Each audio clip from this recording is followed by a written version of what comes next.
morning, Caitlin. Actually, good evening, Caitlin. Thank you for your demonstration on activities that you can do without thumbs. I can now do this and it doesn't really hurt too much. Thank you for your video. I'm sorry that this one is so late, but I've been a little bit busy lately, what with beautiful weather, lobster dinners, lots of baseball, too much television, and actually quite a lot of fanfiction lately. Which brings me to the second part of your video. You posed an excellent question in a debate that I love to have and that I love seeing the arguments for some masochistic reason. A lot of people seem to see fanfiction as where writers get their start. And I don't think that that's entirely fair. As you pointed out, there's a lot of professional fanfiction. There's, of course, your 50 Shades of Grey, but there's also things like the Star Wars Expanded Universe, which is essentially fanfiction. Now, one of the questions is authorized fanfiction versus unauthorized fanfiction. It is not only intensely complicated, but it is also incredibly embedded in legal discussion that I don't on a personal level understand. Some authors deeply believe that they have the right to decide whether or not people can create anything based off of their work. George R.R. Martin is a great example. He has written, and I quote, "Every writer needs to learn to create his own characters, worlds, and settings. Using someone else's world is the lazy way out." Other authors who are famous for being against fanfiction include Anne Rice, who is, quote, "upset terribly to even think about fanfiction with my characters." And also Ursula K. Le Guin, who has described fanfiction as not sharing a world, but an invasion of hers.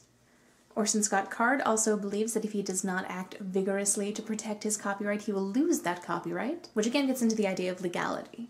And this is an incredibly complex issue, because where does copyright end? What is fanfiction, what is derivative work, and what is transformative work? And for that last term, I direct us to the Organization for Transformative Work, which is a nonprofit organization established by fans with the interests of fans. We envision a future in which all fanish works are recognized as legal and transformative and are accepted as legitimate creative activity. And what this does is it completely challenges that idea of fanfiction as being uncreative, ripping off someone else's characters for the sole purpose of, I don't know, what do these people think that we're doing with their characters? The fact of the matter is, once you write something and once you publish something, you are giving it up. It is not your child. To quote John Green, as I frequently do, books belong to their readers. So the problem with looking at transformative works and looking at fanfiction as a transformative work, it's a much more complicated issue than just, is somebody using someone else's characters? It's an issue that is legal, cultural, and personal. Basically what I'm trying to say here, Caitlin, is that this is an incredibly complex issue. From my point of view, yes, all of those things are fanfiction. Where is that line? Where do you cross that line? At what point did I step from this is fanfiction to no, this is my own work? And I don't think that line is easy to draw. And I don't think it should be easy to draw.